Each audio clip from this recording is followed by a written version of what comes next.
sa pagtatapos ang kwento ni Rosalinda. Paano ka nakakasiguro hindi ka na namahal? Doon na muna ako habang hindi pa naraos kasal ni Rosalinda ni Alex. Mas makabubuti ito para sa lahat. Hindi ba dapat siya ang unang magtanggol at magprotekta sa akin? Kilala ko na ho yung lalaki na kabuti kay Valeria, ma'am.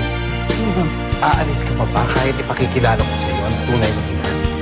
Kilala niyo ba siya, mama? Kilala niyo ba ang babaeng nagsasabi na siya ang tunay kong ina? Hindi mo kailangang pilitin ang sarili mo.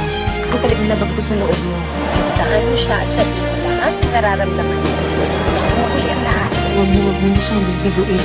Dahil kapag iniwan mo pa siya, sigurado akong masisira na naman ulit ang buhay ni Alex.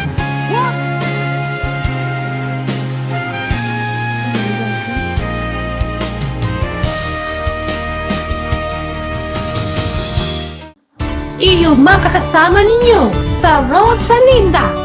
Kasama ang Sweet Hotto,